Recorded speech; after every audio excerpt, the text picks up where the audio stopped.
कबीर जी ने लिखा, माया होई नागनी और जगत रही डहकाए, जो इसकी सेवा करे उसको ही ये खाए। पाप जुल्म की कमाई नागनी की भांति है। आप उसका प्यार करें, लाड करें, और वो लाड लाड में डंक चला दे, आपका तो काम हो गया। तो उसी तरह इस पाप जुल्म की कमाई का कोई भरोसा नहीं, कब दगा दे जाए, कब इंसान को गुमराह कर दे, कब खत्म कर दे। इसलिए मेहनत की करो, हक हलाल की रोजी रोटी खाओ। मेहनत की कमाई इंसान को सुखी कर देती है। मेहनत की कमाई इंसान को वो आनंद बख्शती है, वो खुशी बख्शती है जिसकी कल्पना नहीं की जा सकती। इसलिए मेहनत की करके खाने वालों को मालिक तमाम बरकतें देता है, खुशियां देता है। आपको एक बात सुनाते हैं जो 100% सच है। काफी पहले की एक बादशाह था जो हक हलाल की कड़ा परिश्रम करके खाता था। अपने ओम हरि राम अल्लाह गॉड को याद करता था, मेहनत की कमाई करता था। यानी वो राजा महाराजा था, लेकिन खुद के खाने के लिए थोड़ी सब्जियां लगा ली, कुछ ऐसा होमवर्क, कुछ भी काम करता था तो उससे खाना खाता था। उसका एक नौकर था, सिर्फ एक नौकर। वैसे तो बादशाह के जितने नौकर थे वो तो रियाए प्रजा के लिए थे, उनको वो तनख्वाह देता ही देता था, पर एक नौकर उसके खुद के लिए था। तो उसको तनख्वाह देता था, पर बहुत देर से तनख्वाह नहीं दे पाया क्योंकि कमाई नहीं कर पाता था, दुनिया में लगा रहता था, दुनिया के काम धंधों में। तो एक दिन एक पत्र आया, खत आया उस नौकर के घर से कि भाई तेरी बेटी की शादी है। उनको यह था कि ये तो बादशाह का खास नौकर है, कि बहुत पैसा लेके आएगा, कि आप आना, सामान ये लेके आना, फलां लेके आना। अब नौकर क्या सोचने लगा, इनको क्या मालूम, मेरी तो 6 महीने की तनख्वाह बादशाह ने नहीं दी, हम तो खाने के ऊपर गुजारा करते हैं। तो फिर भी उसने सोचा बादशाह देगा, चलो खजाने से दे देगा। उसने हाथ जोड़े, बादशाह सलामत, मेरी बेटी की शादी है तो मुझे तनख्वाह दे दीजिए, और भी कुछ दे दीजिए। बादशाह सोचों में पड़ गया, कहने लगा तेरे को तो पता है मैं इस खजाने में से एक पैसा नहीं लेता अपने लिए, और तू मेरा नौकर है।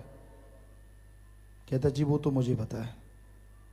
कहने लगा ठीक है, मैं मेहनत करता हूं, आज तेरे लिए मेहनत की, मालिक अल्लाह राम को याद किया, 2 अशरफियां हो गई। कहने लगा मैं आज खाना नहीं खाऊंगा, ये दोनों अशरफियां तू ले जा, बेटी की शादी करना। वो सिर झुका के खड़ा हो गया। बादशाह कहने लगा मैंने अपने गुरु पीर फकीर से सुना है, मेहनत की कमाई फलती फूलती बहुत है, तो दुख ना मना, ये 2 अशरफियां ले जा। कहाँ तो 6 महीने की 12 अशरफियां थी बकाया, प्लस उसने सोचा था बादशाह मेरी बेटी की शादी है तो बहुत कुछ देगा, और दी सिर्फ 2 अशरफियां। उसने कहा जी अब बादशाह के सामने बोले तो कौन बोले, सिर झुकाया चुपचाप, ठीक है बादशाह सलामत, मैं जा रहा हूं, घोड़ा ले जा भाई, मेरा ले जा घोड़ा। तो उसने कहा मैं घोड़ा भी नहीं ले जाऊंगा आपका, आपको मैं क्यों तकलीफ दूं। तो वो पैदल ही चल पड़ा। उसने सोचा बादशाह कि उस इलाके में अनार बहुत होते थे, बहुत ही बढ़िया, और तो क्या रंग लगाऊंगा इन 2 अशरफियों का, अब 3-4 दिन का सफर है, अनार हैं जो खराब नहीं होंगे, तो अनार ले जाता हूं, बच्चे खुश हो जाएंगे। उसने अनार की पोटली ली, 2 अशरफियों में जितने आते थे तो वो ले लिए। अपने बादशाह का राज्य पार हो गया, आगे एक और बादशाह का राज्य था, उसको क्रॉस करके उससे आगे उसका घर था। तो वो जब दूसरे राजा की सीमा में पहुंचा,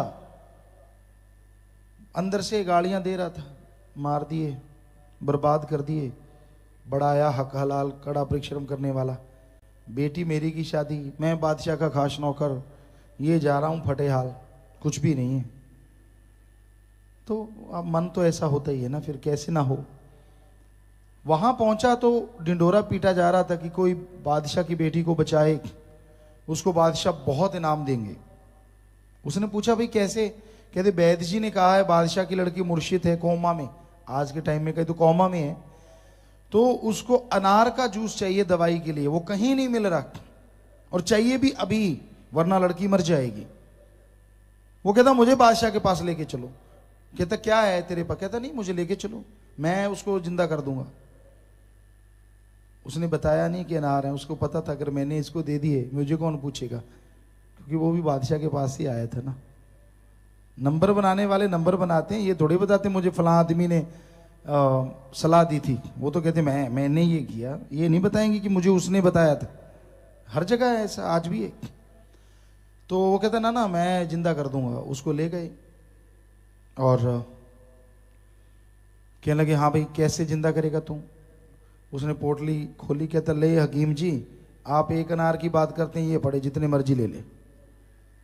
बादशाह बड़ा खुश हुआ। हकीम जी ने वो अनार लिया, उसका जूस निकाला, दवाइयाँ बनाई, फटाफट लड़की के मुंह में डाली। शाम तक लड़की होश में आ गई। बादशाह ने तो उस आदमी को अपने गोद में उठा लिया। भाई तूने कमाल कर दी, तू यहाँ कहाँ रहा था? कहता जी मैं तो ऐसे ऐसे, मेरी बेटी की शादी है। कहने लगा फिर तेरे पास है क्या? कहता जी कुछ भी नहीं है, बस यही था, अनार ही है मेरे पास। कहता तेरे पास बहुत कुछ है, कल जाना तू। अच्छा, उसका मेहमान नवाजी हुई। अगले दिन उसका रथ अशरफियों से भर दिया, घोड़े दे दिए, अलग से रथ दे दिया, कुछ नौकर दे दिए, और पूरा खान पान का सामान कई रथ भर के दे दिए कि इसकी बेटी के सारा इंतजाम यहीं से करके लेके जाओ। तो बड़े धूमधाम से उसकी बेटी की शादी हुई, और वो अपने बादशाह के पास आया और पांव पे गिर गया कि बादशाह सलामत। हक हलाल की कमाई में वाकई इतनी बरकत होती है जो आदमी सोच भी नहीं सकता। और ये आज भी सही है, चाहे कितना ही भ्रष्टाचार का युग है, कितना ही बेईमानी का टाइम है, आज भी हक हलाल मेहनत की कमाई।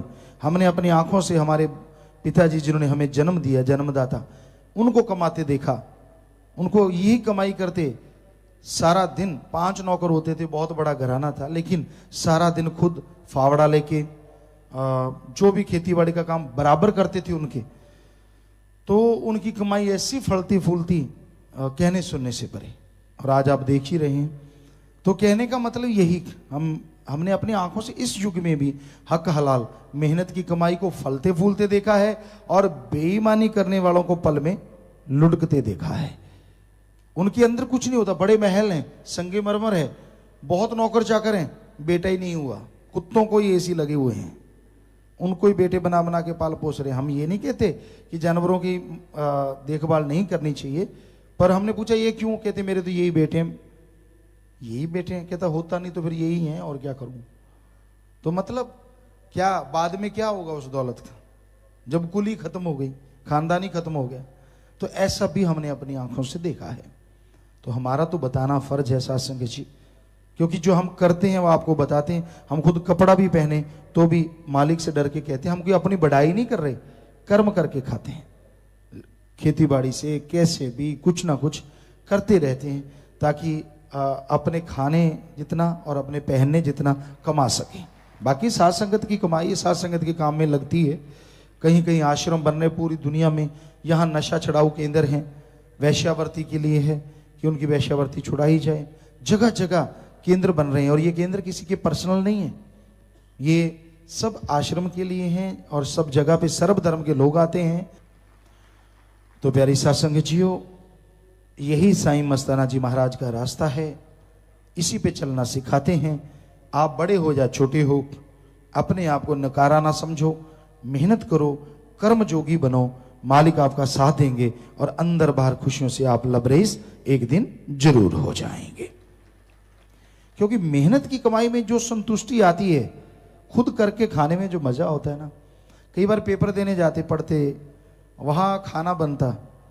अब कईयों, हमें तो सतगुरु की रहमत ही सब कर लेते थे, क्योंकि अपने आदत थी कि जब भी मालिक का टैलेंट था, घर में तो नहीं बनाते थे, लेकिन जब भी जाते थे तो बना लेते थे। कई बच्चे ऐसे थे जिनको नहीं आता था, हम 4-5 लोग एक साथ कई जगह रहते, तो वो बनाते, और कई बार रोटियां जल जाती, सब्जी भी अच्छी ना बनती। कहते बड़ी स्वाद लग रही है। स्वाद तो लगेगी, अब बुरा किसको कहोगे जब खुद बनाई है। और दूसरी जो खुद के हाथों की बनी होती है ना, नेचुरली स्वाद भी बड़ी लगती है। कोई भी चीज आप लीजिए, मेहनत करेंगे, चाहे थोड़े से कमा लीजिए, और उसका जब कोई चीज़ आती है ना, बड़ा अच्छा लगता है। लेकिन अगर आप हराम के खाने के आदी हो जाते हैं तो फिर मेहनत करने को दिल नहीं करता।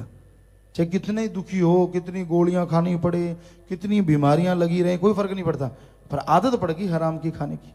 तो साईं जी ने ये एक लेसन दिया, एक सबक दिया कि भाई मेहनत की किया करो, राम का नाम लिया करो, यानी कर्म जोगी और ज्ञान जोगी दोनों बन के चलो, तो मालिक दोनों जहान की खुशियों से माला माल कर देंगे। आपको ही नहीं, आपकी औलाद को भी खुशियों से भर देंगे।